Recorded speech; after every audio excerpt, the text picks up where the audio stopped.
ನಮಸ್ಕಾರ. ಕಲ್ಮೇಶ್ ಗ್ಲೋಬಲ್ ಅಕಾಡೆಮಿಯಿಂದ ಸ್ವಾಗತ ಸುಸ್ವಾಗತ. ಸ್ನೇಹಿತರೆ, ಇಡೀ ದೇಶದಲ್ಲಿ ಗಮನ ಸೆಳೆತಿರುವಂತ ರಾಜಕನ್ಯೆ ಅಂದ್ರೆ ಅವರು ನಿತೀಶ್ ಕುಮಾರ್ ಅಂತ ಹೇಳಬಹುದು. ಕಾರಣ ಬರೋಬ್ಬರಿ 10ನೇ ಬಾರಿಗೆ ಬಿಹಾರದ ಮುಖ್ಯಮಂತ್ರಿಯಾಗಿ ಪ್ರಮಾಣ ವಚನವನ್ನ ಇವತ್ತು ಸ್ವೀಕರಿಸಿದ್ದಾರೆ. ಇಡೀ ದೇಶದಲ್ಲಿ ಅತಿ ಹೆಚ್ಚು ಬಾರಿ ಮುಖ್ಯಮಂತ್ರಿ ಆದಂತಹ ಈ ನಿತೀಶ್ ಕುಮಾರ್ ಅಂದ್ರೆ ಸಾಮಾನ್ಯ ವಿಚಾರ ಅಂತೂ ಅಲ್ವೇ ಅಲ್ಲ. ಮತ್ತೆ ಅದೇ ರೀತಿಯಾಗಿ ಬಿಜೆಪಿಯಿಂದ ಸಾಮ್ರಾಟ್ ಚೌಧರಿ ಹಾಗೂ ವಿಜಯ್ ಕುಮಾರ್ ಸಿನ್ಹಾ ಡಿಸಿಎಂ ಆಗಿ ಪ್ರಮಾಣ ವಚನವನ್ನ ಸಹಿತ ಸ್ವೀಕರಿಸಿದ್ದಾರೆ. ಅದರ ಜೊತೆ 25 ಮಂದಿ ಸಚಿವರಾಗಿಯೂ ಕೂಡ ಇವತ್ತು ಪ್ರತಿಜ್ಞಾ ವಿಧಿಯನ್ನ ಸ್ವೀಕರಿಸಿರುವಂತದ್ದು. ಹಾಗಾದ್ರೆ ನಿತೀಶ್ ಕುಮಾರ್ ಅವರ ರಾಜಕೀಯ ಬದುಕುಗಳನ್ನ ಸ್ವಲ್ಪ ನೋಡ್ಕೊಂಡು ಬರೋಣ ಇವತ್ತಿನ ದಿವಸ. ಚುನಾವಣೆಗೂ ಕೆಲ ತಿಂಗಳ ಹಿಂದೆ ನಾವು ಕೆಲವು ವಿಡಿಯೋಗಳನ್ನ ಗಮನಿಸಿರ್ಬಹುದು. ಕೆಲವು ವಿಡಿಯೋಗಳು ಸಹಿತ ಸಿಕ್ಕಾಪಟ್ಟೆ ವೈರಲ್ ಆಗ್ತಾ ಇರುವಂತದ್ದು.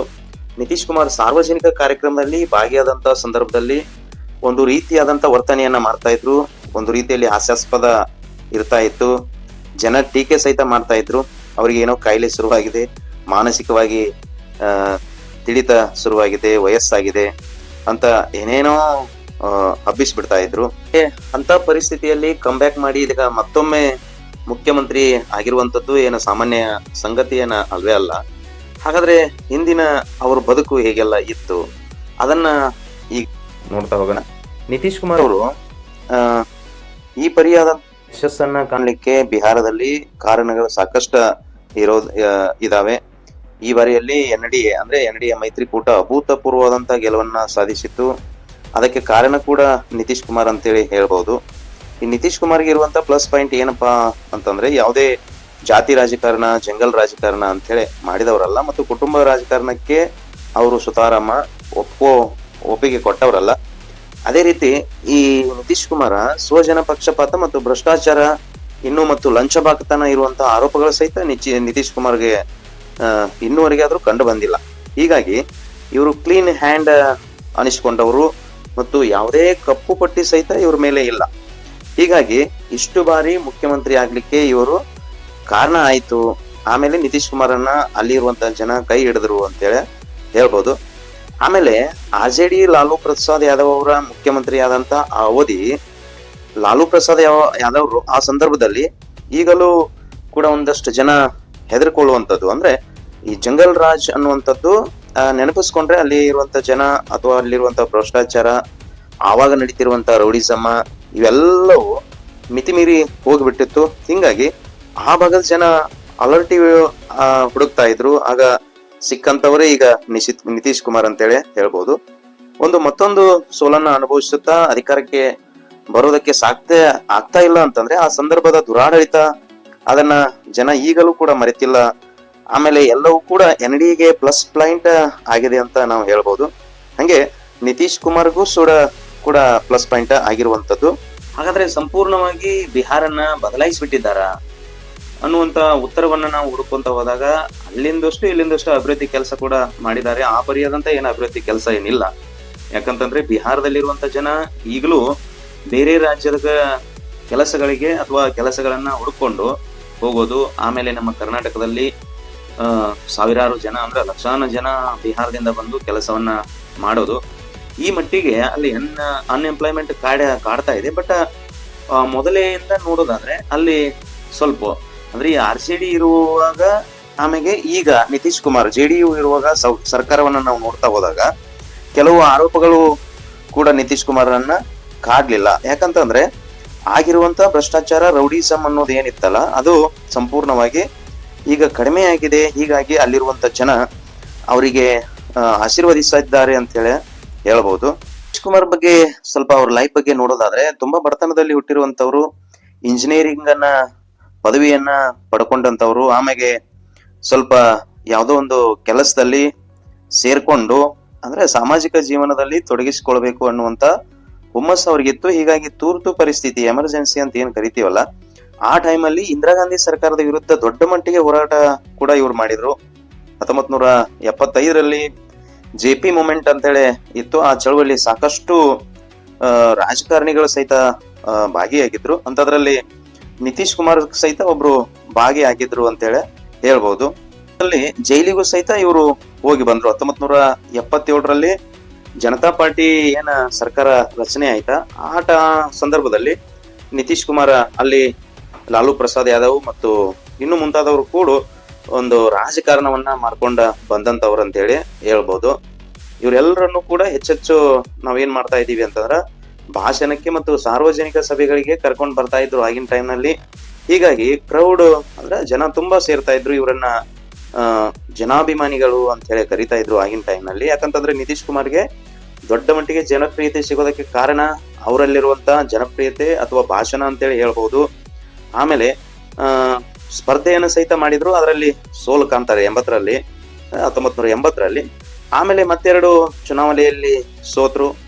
ಆಮೇಲೆ ಅಂತಿಮವಾಗಿ 1985ರಲ್ಲಿ ಏನಾಯ್ತು ಅಂತಂದ್ರೆ ಹರ್ನೌತ್ ಎನ್ನುವಂತ ವಿಧಾನಸಭಾ ಕ್ಷೇತ್ರದಿಂದ ಈ ನಿತೀಶ್ ಕುಮಾರ್ MLA ಆಗಿದ್ದು.